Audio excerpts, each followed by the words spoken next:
Estou aqui com mais um programa, é tudo questão de atitude. E você vai ver que cada vez eu tenho entrevistado mais especial aqui no programa. O de hoje eu vou deixar ele se apresentar, mas ele é um cara muito especial que eu já conheci há quase uns 10 anos atrás. Quando a gente fala de é tudo questão de atitude, a gente vê que realmente ele teve atitude na vida dele.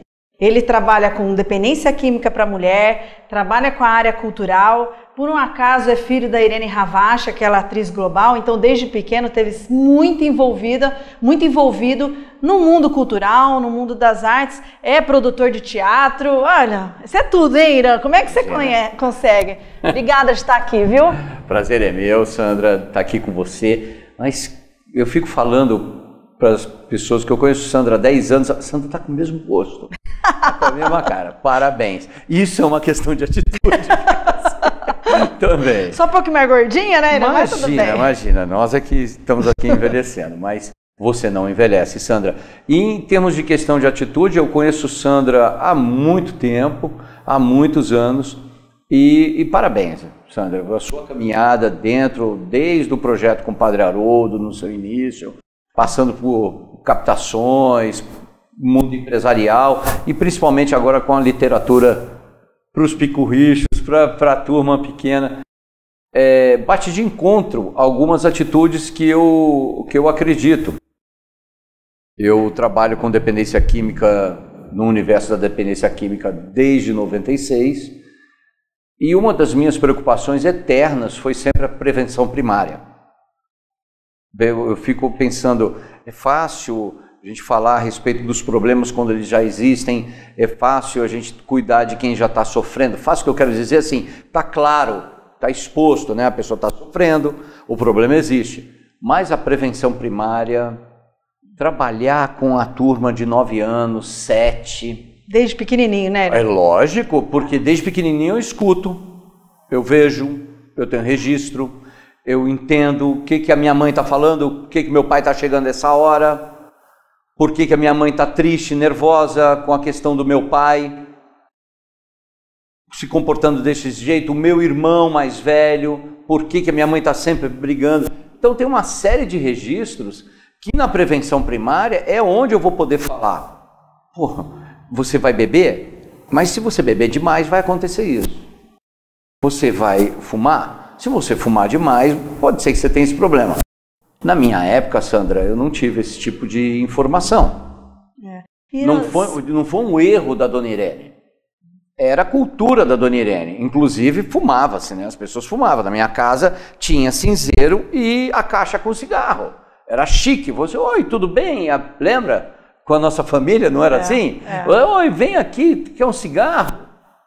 Hoje, eu oferecer cigarro para você é como se eu estivesse dando uma bala de revólver. Em relação à droga, eu sabia que dava barato e era proibida. A gente vai saber a respeito sobre bebida, uso, cocaína, maconha, às vezes, na maioria das vezes, com quem usa, e não dentro de casa. Então, a prevenção primária, e vai muito de encontro aos seus livros, os conteúdos, do que você escreve, do que você fala, Sandra, é fundamental, primordial, porque eu preciso dar a oportunidade do jovem, que depois vira jovem, pré-adolescente, pegar esse registro e ter essa informação. E eu sempre fui a favor, Irã, de não você falar sobre drogas com crianças pequenas, mas de você falar das virtudes, o que você tem que ter de atitude para falar, eu não quero droga. E o Irã, né, ele já tem vários programas de TV, ele já conversou em vários canais, e ele teve um problema, né, de dependência química quando... Você é adolescente, Irã? Como que foi a tua história, um pouquinho dela? Eu sou um dependente químico em recuperação desde o século passado, eu gosto de falar isso. Você está exagerando, hein? Tô nada. Eu estava lá nos primórdios do nosso nobre Padre Haroldo, da instituição, no Souza Novaes, com John Burns, na Vila Serena, quando tudo começou na década de 90. Quer dizer, começou antes um pouco, mas eu participei dessa safra de 90. Então já estou mais de 2 décadas aí em recuperação e não faço mais que a minha obrigação. Dei muito trabalho. Estou com 50 e poucos anos, então isso começou quando eu comecei a ter 30 anos, eu entrei em recuperação. Antes disso, eu usei álcool e cocaína aspirada durante um bom tempo. Dei muito trabalho para a Dona Irene. Ela é melhor mãe do que artista, né? Fabulosa como Irene Holanda. E eu tive a oportunidade, nessa virada da década de 90, de iniciar um trabalho com dependência química. Foi um trabalho bem artesanal no início, tinha pouca fiscalização, pouca influência, foi na raça, lendo, dormindo tarde, acordando muito cedo e no braço mesmo, né? Levantando instituições dentro de hospitais, fora em comunidades, aqui bastante na região de Campinas. Hoje você está em Atibaia, né? Estamos em Atibaia. E um dos meus colegas, à época, também fez um caminho de estudo, de formação. Hoje eu sou psicólogo, tenho cursos no exterior, na área, na Fundação Reusen e outros, no Padre Haroldo. Quando o próprio Padre Haroldo participava, chamava-se, não era Febract, não tinha nada disso. Já tinha, mas era curso do Padre Haroldo. Era mais simples, né? Não, era uma coisa fabulosa. Vamos passar um fim de semana no Padre Haroldo e tomava uma luz. E até hoje é assim também. As coisas evoluem, tomam um formato bem menos amadorístico, né? Menos raçudo e mais profissional, porque o mundo exige desta forma. E há um tempo eu venho trabalhando nesta área.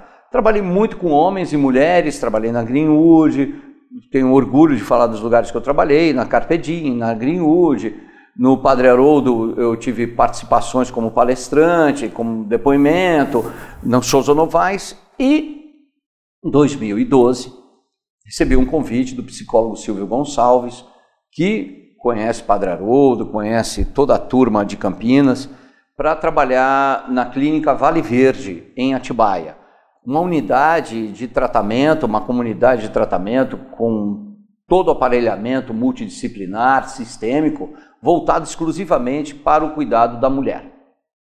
E você escolheu mulher porque hoje só tem mulher na clínica? Olha, curiosamente, quando abriu a clínica, o Silvio conta, eu não estava na abertura, ele e o Dr. Edson são os fundadores da clínica, hoje segue o Silvio junto comigo, eu sigo junto com ele. A primeira pessoa que bateu na porta foi uma mulher. E aí começou. Então vamos abrir o business, está aqui a unidade, então, e começou com mulheres. E hoje, graças a Deus, eu tenho falta essa cerimônia de falar que como é complexo cuidar de mulher. Não precisa ter cerimônia não, a gente sabe, tá? Olha, é de tudo. Tem hora que eu acho que eu estou me especializando em beleza, em estética, e eu fico olhando para a pessoa com a vida destruída e fico falando assim, mas o que o lápis vermelho número tal, ou preto no azul número tal, vai melhorar no tratamento dessa pessoa? Mulher tem isso. Eu tenho assuntos ginecológicos que eu aprendi, eu tenho questões ligadas à beleza, de autoestima. É muito mais complexo e mais minucioso, digamos assim, por conta de um consumismo até, por conta que se fez presente na vida das pessoas e em relação ao tratamento com homens. Irã, você sabe que uma vez o Padre Haroldo me falou isso. O Padre Haroldo me falou que uma interna no Instituto Padre Haroldo representava 80 internos do sexo masculino. Ele sempre falava isso. Porque eu não vou assistir a reunião de psicoterapia de grupo hoje. Por quê? Eu não estou bem, me acordei bem e eu não estou bem. Aí a gente vai investigando e no final do dia a gente descobre, demora um dia inteiro para esta mulher falar que está no período menstrual dela, em um momento que ela está com cólica, etc. E deve doer mesmo, eu sou homem, eu não sei disso. E deve ser um terror. E a gente fala assim, bom, então tá, então vai para a cama.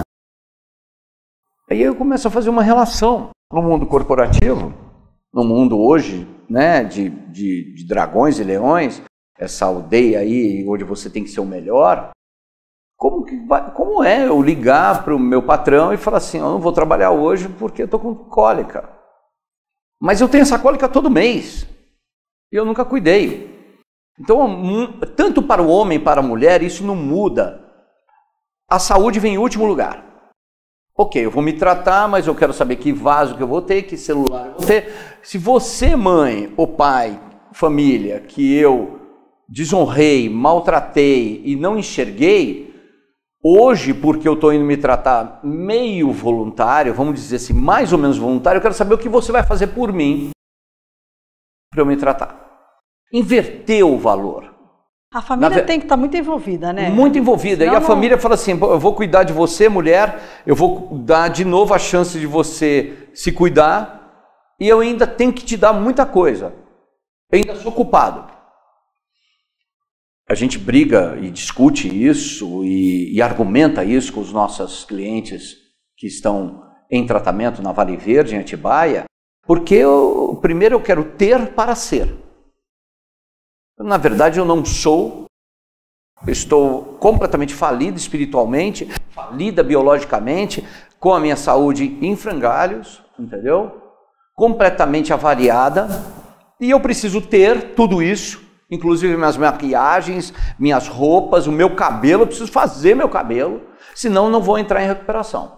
Isso realmente é um paradigma, isso leva à procrastinação de uma atitude dessa mulher hoje do século XXI, poder entrar dentro da família de volta, poder sentar no local que pertence na família, poder de novo ter uma atitude de qualificação, estudando ou profissional, e isso vai ficando em terceiro, quarto, quinto plano, às vezes nem tem espaço para a gente discutir, a gente fala, vem cá, mas o que você vai ser quando crescer?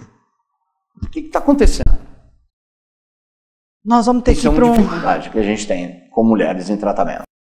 Eu quero saber até como que é o tratamento, quais são as maiores dificuldades e mais que isso, se o resultado da mulher é mais efetivo que o do homem. Mas depois do nosso apoio cultural, a gente vai fazer um breve intervalo e a gente já volta.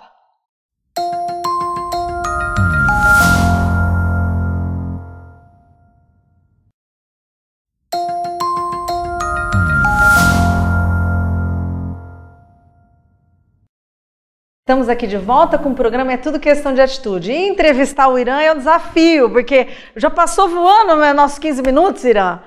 E quando você fala de mulher, né, eu fiquei pensando, né, eu tenho uma mulher e um menino, uma menina e um menino em casa, e eu fico sempre com a sensação dessa coisa da mulher ser bem resolvida, né? Eu não sei qual que é o resultado efetivo no tratamento, quantos se recuperam, quantos não, mas você vê uma diferença entre a recuperação da mulher e do homem?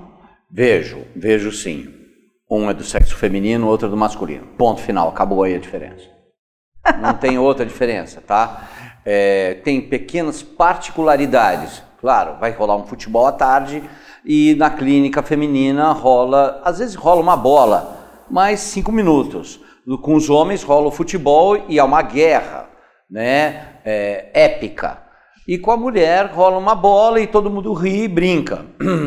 Na clínica feminina, por conta até mesmo de um modismo, e eu não sei nem me aprofundar um pouco em relação a isso, mas as questões de gênero são muito mais soltas e muito mais libertárias para se conversar, e nós temos situações ligadas a certas questões libidinosas que acontecem entre as mulheres, que não é permitido nos homens, né?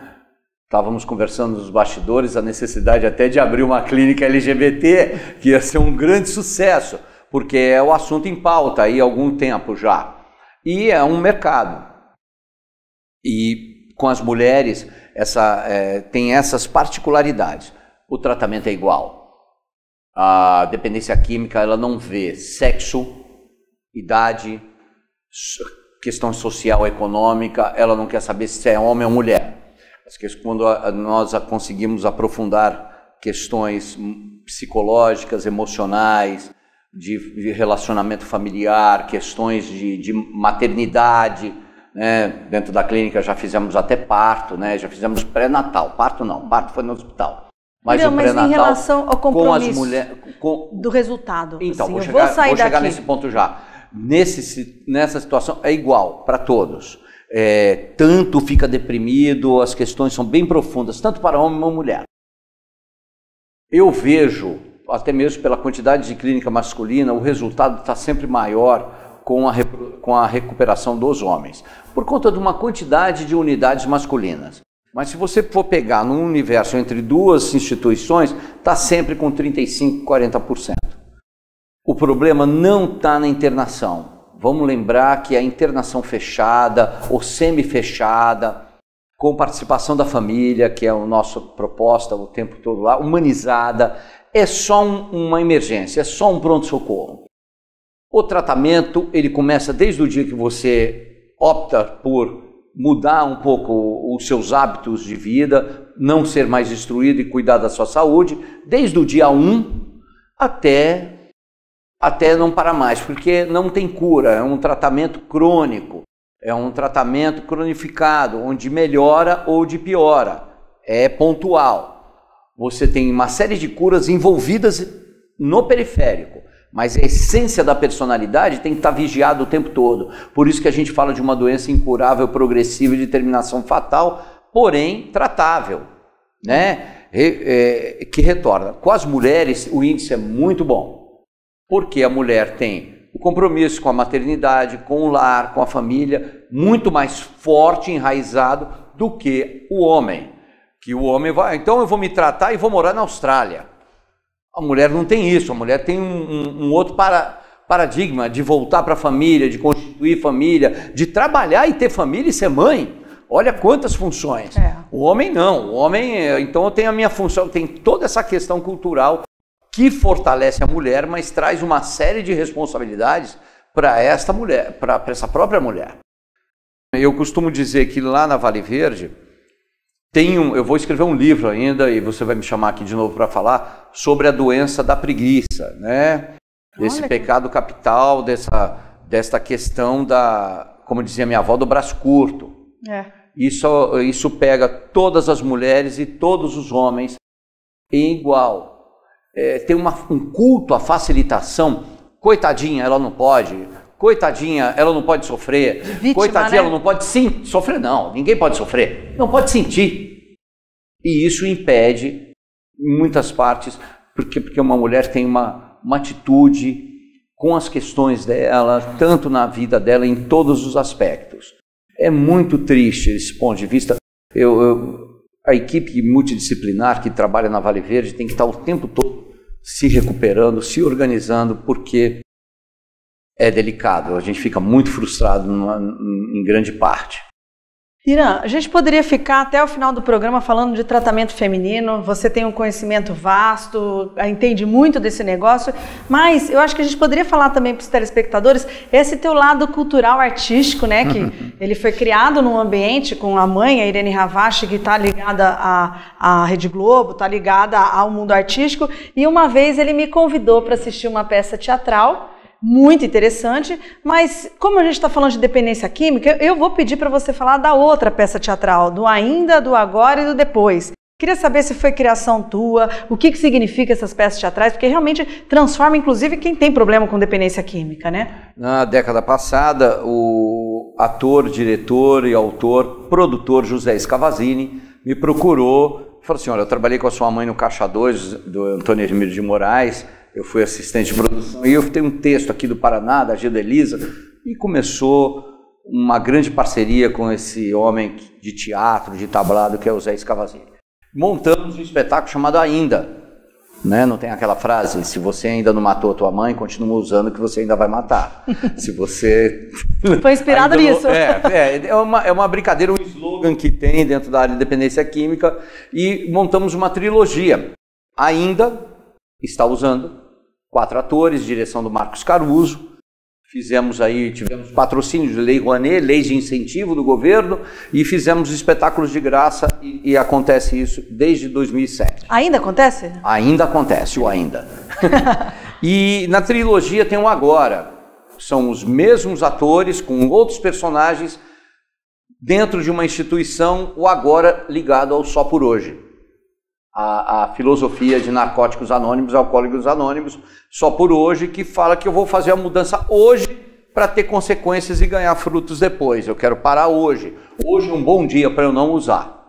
E esses atores estão confinados numa comunidade em tratamento. Esse eu achei bem pesado, esse teatro.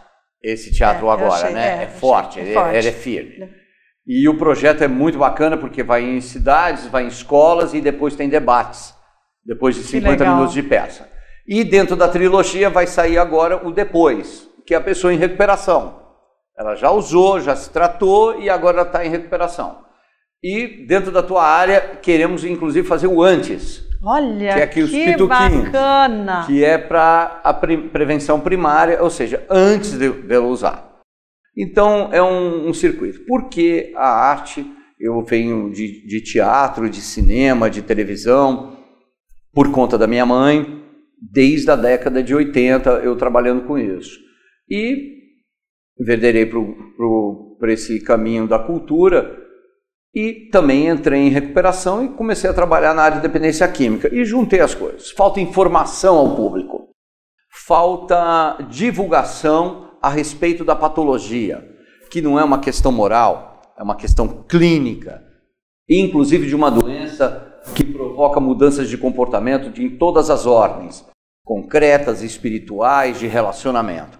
E não tem essa informação, não tem esse tipo de cuidado para chegar a toda a população. Você tem, Sandra, eu tenho, talvez o espectador que esteja nos assistindo agora, que frequenta os programas da Sandra, é tudo uma questão de atitude, tem esse tipo de encontro, de conhecimento, mas a grande população não tem. Quanto mais tiver espaço, como hoje nesse programa, para se falar sobre o tema, e através de espetáculos, de pequenas pílulas na internet, podemos aí oferecer aos nossos filhos e netos. E esses teatros, choca muito, né? Choca. Você fica assim, você fala, nossa, uma das vezes eu fui com um adolescente e ele falou assim, nossa, mas precisava ser tão forte assim? Isso é a maneira de você conseguir entender o problema da dependência, mas né? Me desculpa, Sandra, é forte a apologia ao álcool, ao cigarro, sim, a uma série de coisas. É forte. Como é que a gente vai conviver com Hollywood? Como é que a gente vai conviver com o cigarro Hollywood, com Hollywood cinema e com uma bunda e a cerveja é a melhor coisa que eu posso oferecer para você na televisão brasileira. Preferência nacional. Então vamos beber, vamos para o open bar. É uma briga muito grande. A gente está sempre perdendo. Então é muito delicado. Então todo tipo de informação em espaço que tiver para mostrar o pós, o que acontece depois, é fundamental, Sandra. O espetáculo ainda, o teatro, os seus livros, esse programa, todo espaço que tem dentro da televisão alternativa, contribui muito para gerar informação. E é desse pequeno, muito pequenininho.